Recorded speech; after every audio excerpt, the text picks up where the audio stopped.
तो आज फिर हम केमिस्ट्री के वर्ल्ड में एक नई टॉपिक के साथ आए हैं जो 10th और 12th दोनों क्लास के लिए बहुत ही इम्पोर्टेंट टॉपिक है। उस टॉपिक का नाम है ऑक्सीकारक और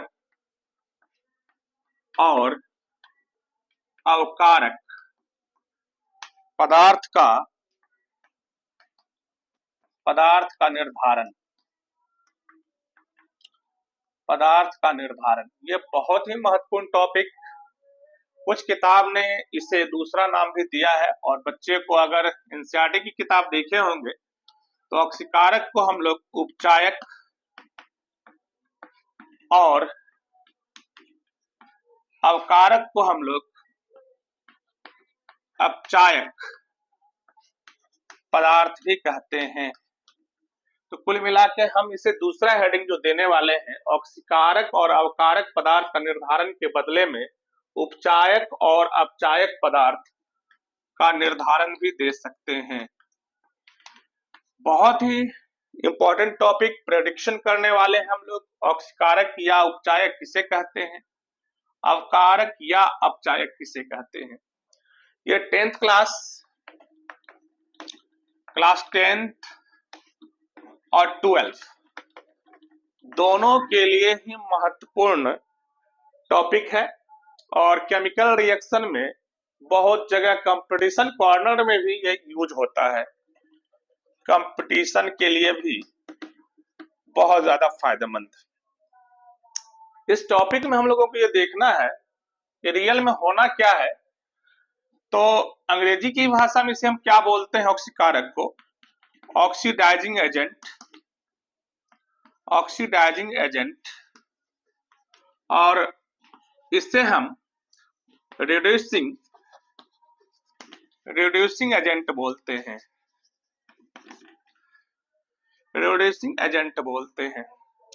शॉर्ट में इसे हम ओए भी लिख सकते हैं और इसे शॉर्ट में हम आरए भी लिख सकते हैं। तो एक बात तो ये क्लियर हो गया कि ऑक्सीकारक या उपचायक को हम लोग शॉर्ट में ओए लिख सकते हैं और अवकारक या अपचायक को हम लोग शॉर्ट में आरए भी लिख सकते हैं। RA reducing agent, oxidising agent OA के लिए। अब हम लोगों को ये रियल में ये देखना है कि इसकी डिफिनीशन क्या है। तो ऑक्सीकारक पदार्थ की डिफिनीशन क्या है, मैं थोड़ा हाईलाइटिंग करने का काम कर लूं। ऑक्सीकारक पदार्थ की डिफिनीशन क्या है, अगर इस पर बात की जाए तो सीधी सीधी बात इस पर कह सकते हैं, वह पदार्थ जो ऑक्सीकरण अभिक्रिया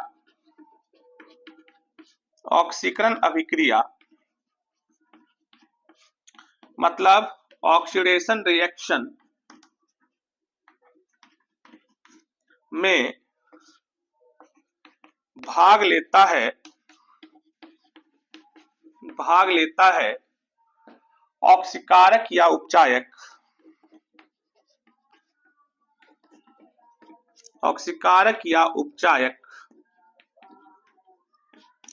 पदार्थ कहलाता है। सबसे पहले मैं डिफिनीशन को क्लियर कर लूं।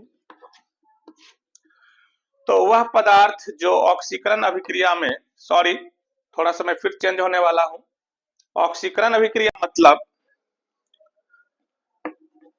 अवकरण अभिक्रिया में जो पदार्थ भाग लेगा, रिएक्शन उल्टा हो जाता है, रिएक्शन।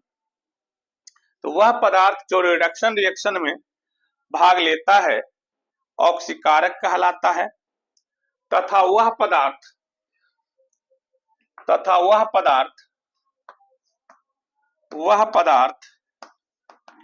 जो ऑक्सीकरण,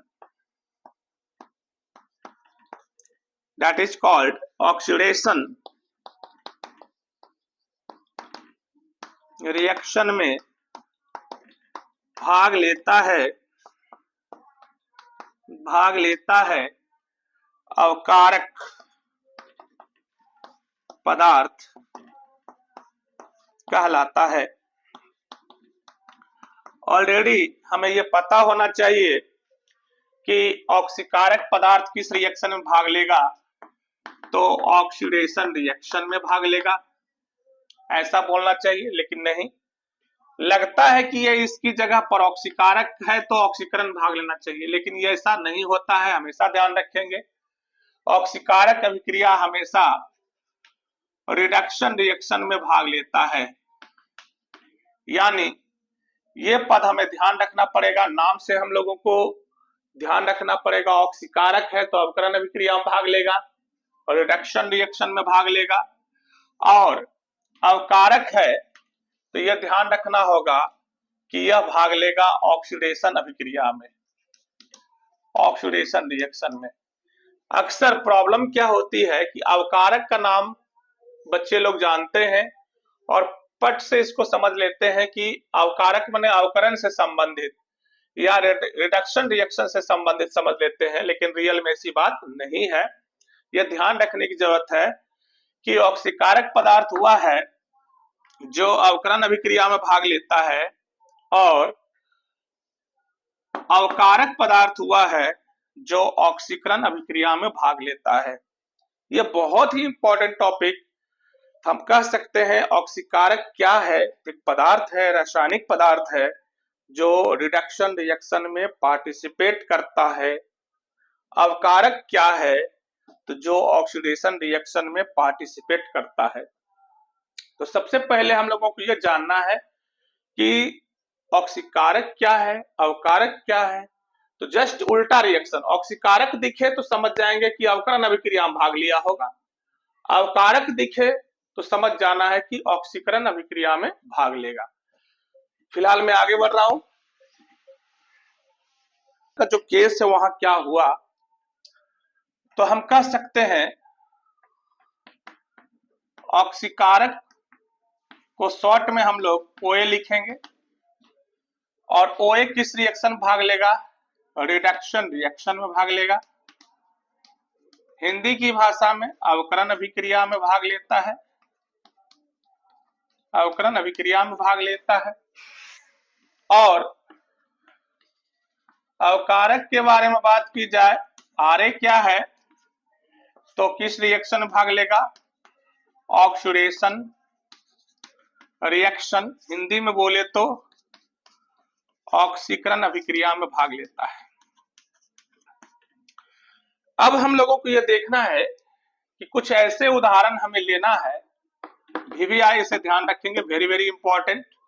एक ऐसा उदाहरण लेना है जहां हम जज कर पाए कि किस तरह से ये डिजाइनेट किया जाएगा। एक उदाहरण लेते हैं, बहुत छोटा सा रिएक्शन हम ले रहे हैं, CuO पर हम लोग कार्बन की रिएक्शन करा रहे हैं, और यह रिएक्शन हो जाता है Cu प्लस CO। एक रिएक्शन हम लोगों को जज करना है, सबसे पहले हम लोगों को ये प्रेडिक्ट करना है, निर्धारित करना है कि ये कौन सा रिएक्शन है। अगर ये रेडॉक्स रिएक्शन नहीं है तो ये पता होना चाहिए कि इसमें ऑक्सीकारक और अवकारक का निर्धारण कदापि निर्धारित नहीं हो सकता है। तो सबसे पहले यहां देखते हैं क्या स्थिति है। कॉपर के साथ ऑक्सीजन है, यहां कॉपर के साथ ऑक्सीजन नहीं है। इसका मतलब यहां से यहां तक आने में ऑक्सीजन गायब हो गया है, यानी ऑक्सीजन का हटना और रिडक्शन रिएक्शन। और रिडक्शन का हिंदी मुझे पहले से मालूम है, अवकरण अभिक्रिया। इसे हिंदी में हम लिख सकते हैं अवकरण अभिक्रिया। अब यहां से यहां की दशा को जरा चेक करते हैं क्या हाल है, और यहां से यहां की दशा। तो यहां से यहां जब हम बढ़ते हैं तो हम लोग इजिली प्रेडिक्ट कर रहे हैं कि कार्बन है, अकेला है, यहाँ कार्बन के साथ ऑक्सीजन आया हुआ है। यहाँ पर ऑक्सीजन शामिल हो रहा है, यहाँ ऑक्सीजन लॉस हो रहा था, यहाँ ऑक्सीजन बढ़ रहा है। इन दिस केस हम लोग इस रिएक्शन को जब बोलेंगे तो क्या बोलेंगे कि इसमें ऑक्सीजन ऐड हो रहा है। ऑक्सीजन का बढ़ना कौन सा रिएक्शन, ऑक्सीडेशन रिएक्शन। ऑलरेडी हम लोगों ने ये बता दिया, ये रिडक्शन रिएक्शन था और ये ऑक्सीडेशन रिएक्शन है, जिसका हिंदी है ऑक्सीकरण अभिक्रिया। अब रियल में हमें ये पूछ रहा है कि आप मुझे बताइए इसमें कौन सा पदार्थ ऑक्सीकारक है और कौन सा पदार्थ अवकारक है। मैंने पीछे भी बोला है कि इसका दूसरा नाम उपचायक और इसका दूसरा नाम अपचायक। इन रियल फिगर मेरा आ चुका है रेडॉक्स रिएक्शन। ये रिएक्शन बता रहा है कि रेडॉक्स रिएक्शन है, इसमें रिडक्शन भी है ऑक्सीडेशन भी है। Both are complete in this reaction in simultaneously mode, that is called redox reaction. अब हम लोगों को ये देखना है कि ये कौन सा रिएक्शन में भाग लिया। ये कॉपर का जो ऑक्साइड है ये अवकरण अभिक्रिया में भाग ले रहा है। आप देख सकते हैं अवकरण अभिक्रिया में जो पदार्थ भाग लेता है, अवकरण अभिक्रिया में जो पदार्थ भाग लेता है वो क्या होता है, ऑक्सीकारक या उपचायक होता है। इसका मतलब ये ऑक्सीकारक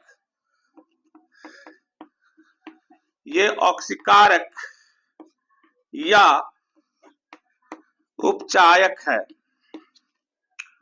अब हम लोग देखते हैं ये पदार्थ ऑक्सीडेशन रिएक्शन में भाग ले रहा है, तो ऑक्सीडेशन में जो भाग लेता है वह पदार्थ क्या होता है, अवकारक। इसका मतलब ये पदार्थ अवकारक पदार्थ है। शॉर्ट में इसे हम लोग आरए बोलते हैं, रिड्यूसिंग एजेंट, और इसे शॉर्ट में हम लोग शॉर्ट में ओए बोलते हैं, ऑक्सीडाइजिंग एजेंट। तो क्लियरली ये पता है इस रिएक्शन में हम सबसे पहले ढूंढेंगे कि रेडॉक्स रिएक्शन है या नहीं है। अगर रेडॉक्स रिएक्शन है तो कोई ना कोई पदार्थ ऑक्सीकारक होगा, कोई ना कोई पदार्थ अवकारक होगा। फिलहाल इसका स्क्रीनशॉट रखा जाए। मैं फिर से एक और क्वेश्चन के साथ आगे बढ़ रहा हूं। तो एक रिएक्शन और लेना है जिससे हम आसानी पूर्वक प्रेडिक्शन कर सकते हैं कि क्या हो रहा है। तो कार्बन है, ऑक्सीजन है, छोटा सा रिएक्शन में ले रहा हूं और क्या बनाता है, CO2। This is called carbon dioxide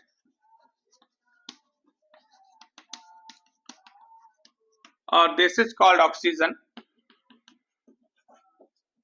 and this is called carbon. हमें यह पता करना है कि कौन सा पदार्थ यहां शामिल है। तो पहले से हमें लोगों को यह पता होना चाहिए, यहां कार्बन अकेला दिख रहा है और यहां कार्बन के साथ ऑक्सीजन शामिल है।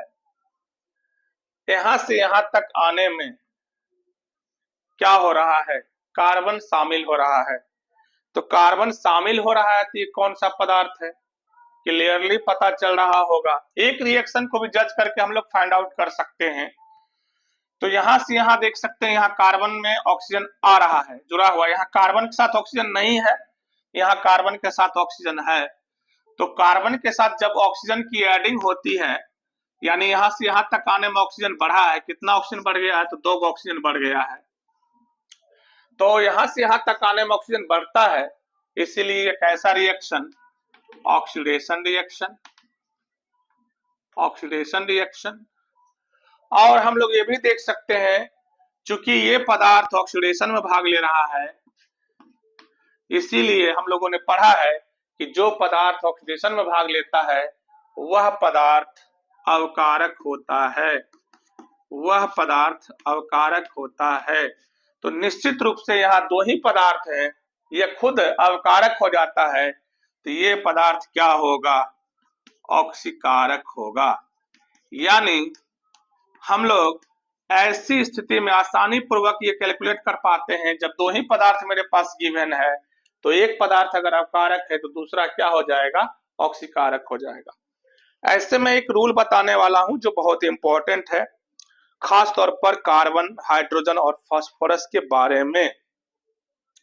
तो क्लियरली मैं ये कह दूं, जितने भी अधातु हैं जितने भी अधातु हैं, प्रायः कार्बन, हाइड्रोजन और phosphorus, important line, carbon, hydrogen और फास्फोरस को छोड़कर सभी अधातुएं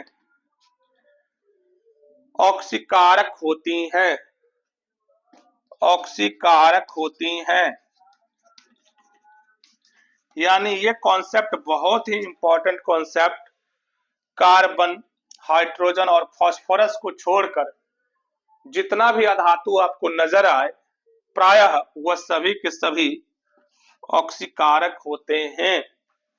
यह बहुत ही इंपॉर्टेंट रूल।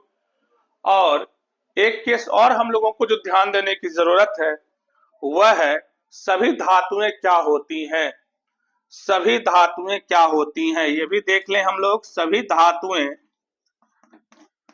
प्रायः प्रायः अवकारक होती हैं। अब हमें एक ऐसा एग्जाम्पल लेना है जहां धातु शामिल हो और वह अवकारक की तरह व्यवहार करता हो। अब लाइन को हम लोग समझने का प्रयास करते हैं। कार्बन, हाइड्रोजन, फास्फोरस को छोड़कर सभी अधातुएं ऑक्सीकारक हैं। माने इसको छोड़कर, माने ये सब क्या हो सकते हैं, ये ऑक्सीकारक तो अब नहीं हो सकते हैं, तो क्या हो सकते हैं, ये भी अवकारक ही होगा। सभी अधातु भी क्या होंगे, अवकारक ही होंगे। ये line important. Carbon, hydrogen, phosphorus भी अवकारक होते हैं और प्रायः सभी धातु भी अवकारक ही होते हैं। तो मुझे एक और उदाहरण लेना है, मैं अभी ही ले लूं। जैसे सोडियम है और Cl2 के साथ मिलकर NaCl बनाया ये अलग उदाहरण है। तो इसे बैलेंस करते हैं, chlorine 2 sodium 2 that is 2। Sodium के बारे में हम लोग देख लें, थोड़ा तबीयत खराब है, डिस्टर्ब हो रही होगी आप लोगों को एजुकेशन लेने में। तो सोडियम अकेला है और सोडियम के साथ अब क्या आ गया, क्लोरीन आ गया। तो हम लोगों ने रूल पढ़ा है, जब धातु के साथ कोई भी ऑक्सीजन की जगह पर कोई दूसरा विद्युत ऋणात्मक तत्व आ जाए, विद्युत ऋणात्मक तत्व आ जाए, तो भी हमें ध्यान रखना होगा कौन सा रिएक्शन होगा, ऑक्सीडेशन हो जाएगा। तो अगर धातु के साथ, ये धातु है पहले से पता है हमें, सोडियम धातु है, नाम में लिख दो सोडियम। तो सोडियम धातु जैसे ही क्लोरीन के संपर्क में आता है, और क्लोरीन कैसा अधातु है, विद्युत ऋणात्मक तत्व वाला अधातु है, इसके साथ जब शामिल हो गया यहाँ पर क्लोरीन, तो हम बोल सकते हैं कि ये किसकी जगह पर आया है, ऑक्सीजन के जैसा ऋणात्मक है। हाँ, ये बोल सकते हैं ऑक्सीजन पर भी माइनस चार्ज होता है, इस पर भी माइनस चार्ज, दोनों ऋणात्मक है। ये ग्रुप 16 का मेंबर है, ग्रुप 17 का मेंबर है। लेकिन रियल में ये जानते हैं कि ये ऋणात्मक परमाणु, ये प्लस ये माइनस ऑलरेडी एग्जिस्ट कर रहा है। तो हमें यह ध्यान देने की जरूरत है कि सोडियम जो है वह ऑक्सीडेशन रिएक्शन भाग ले रहा है। अतः सोडियम कैसा पदार्थ, ऑक्सीडेशन मतलब ऑक्सीकरण, ऑक्सीकरण में जो भाग लेता है वह क्या होता है, अवकारक होता है। और जो रेस्ट बच गया वो क्या होगा, ऑक्सीकारक। तो हम लोगों को यह पता होना चाहिए सभी धातुएं, देख लीजिए क्या हो रही है, सभी धातुएं क्या होती हैं, अवकारक होती हैं। और कार्बन, हाइड्रोजन और फास्फोरस को छोड़कर सभी अधातुएं क्या होती हैं, ऑक्सीकारक होती हैं। इसका मतलब ये सब क्या हो सकती हैं, ऑक्सीकारक नहीं हो सकती हैं, तो क्या होती हैं, अवकारक होती हैं। देख लीजिए यहाँ भी कार्बन है, क्या है, अवकारक है। ऑलरेडी मैंने कई एग्जाम्पल को लेकर ऐसा समझाने का प्रयास किया है कि किस प्रकार ये ऑक्सीकारक और अवकारक का काम करती हैं। मैं और एग्जाम्पल के साथ पढ़ने वाला हूं, फिलहाल इसका स्क्रीनशॉट रखा जाए। प्राय ऑक्सी अम्ल, खास तौर पर जिसमें एक एसिड का सफिक्स हो, लेकिन वो मिनरल एसिड हो, मिनरल एसिड मतलब खनिज अम्ल हो। तो प्राय ऑक्सी अम्ल जिसमें एक एसिड का सफिक्स हो, वे सभी ऑक्सीकारक होते हैं। जैसे मैं उदाहरण दे दूं, आप देख सकते हैं इसमें हाइड्रोजन ऑक्सीजन दोनों है, that is called nitric acid. और this is called H2SO4, this is called sulphuric acid. Hindi की भाषा में इसे गंधकाम्ल भी कहा जाता है और इसे हम लोग किंग ऑफ एसिड भी कहते हैं। किंग ऑफ एसिड, अम्लों का राजा, अम्लों का राजा, बहुत इंपॉर्टेंट लाइन। तो इस दोनों एसिड में हम लोगों को देखना है कि कौन सी सफिक्स लगी हुई है। इक एसिड, यहां भी देख सकते हैं इक एसिड, जिसके नाम के अंत में, मिनरल एसिड के अंत में, खनिज अम्ल के अंत में अगर इक एसिड लगा हो तो हम क्लियरली उसे ऑक्सीकारक पदार्थ में रखते हैं। कौन सा पदार्थ? ऑक्सीकारक पदार्थ। तो हमें ध्यान देने की जरूरत है कि मिनरल एसिड जो ऑक्सी एसिड भी है और सफिक्स के रूप में क्या धारण करता हो, इक एसिड, तो वे सारे के सारे ऑक्सीकारक पदार्थ होते हैं। लेकिन इस मामले में एक टर्म और आता है जो बहुत इंपॉर्टेंट है, वो हाइड्रा एसिड है। तो हाइड्रा एसिड ऑलरेडी पता है कि उसमें ऑक्सीजन होने वाला नहीं है, ऑक्सीजन उपस्थित नहीं रहता है। ऑक्सी एसिड में याद रखेंगे, बहुत इंपॉर्टेंट लाइन, पहला कंफ्यूजन दूर कर दूं, हाइड्रोजन भी रहेगा और ऑक्सीजन भी रहेगा। तब इन दोनों के साथ क्या मिलके बनता है? Oxy acid. और हाइड्रा एसिड में क्या होने वाला है? हाइड्रोजन तो रहेगा पर ऑक्सीजन नहीं रहेगा। तो हाइड्रा एसिड के मामले में मैं थोड़ा यहाँ हिंट कर दूं, हाइड्रा अम्ल जैसे HI, HF, HCl, H2S, hydro iodic acid, hydrofluoric acid, hydrochloric acid और हाइड्रो सल्फ्यूरिक एसिड, तो ये सारे हाइड्रा एसिड है। इन सबको हम अवकारक पदार्थ में रखते हैं।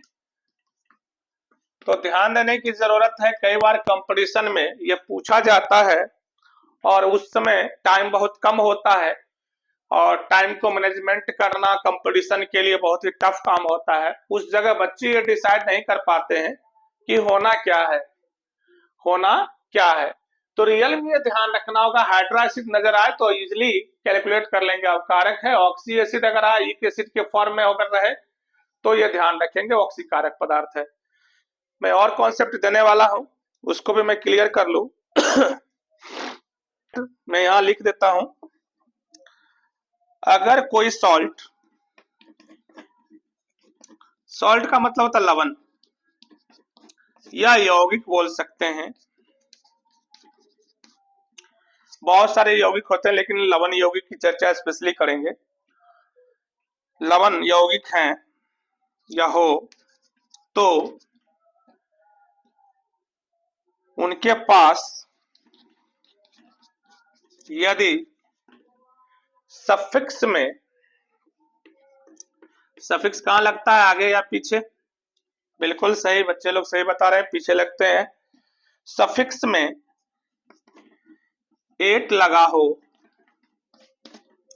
एट लगा हो तो ये प्रायः क्या होने वाले हैं, जल्दी, ये प्रायः ऑक्सीकारक होते हैं। तो ये प्रायः ऑक्सीकारक होते हैं, ऑक्सीकारक होते हैं। ये लाइन बहुत ही महत्वपूर्ण लाइन। अब रियल में इसकी एग्जांपल क्या है, यहां देख लें। इसकी एग्जांपल हम लोग यहां ही देख लें, जगह है थोड़ा। KMnO4 that is called potassium permanganate. Potassium मैं नाम लिख दूं, पर मैग्नेट, देख सकते हैं ये साल्ट है, लवण है पूरा, और इसके नाम के अंत में एट लगा है, देख सकते हैं। यहां से मैं और भी नाम है मेरे पास, जैसे पोटासियम डाइक्रोमेट, इसके नाम में भी देख सकते हैं पोटासियम डाइक्रोमेट, इसके नाम के अंत में भी देख सकते हैं क्या लगा है, एट लगा है। इसका मतलब एट वाला यौगिक क्या हो जाएगा, ऑक्सीकारक हो जाएगा। तो बहुत सारे कॉन्सेप्ट आज मैंने क्लियर किया है जो 10th और 12th क्लास के बच्चों के लिए और अदर कॉम्पिटिटिव स्टूडेंट के लिए ये बहुत ही यूजफुल होने वाला है। बहुत बहुत थैंक यू।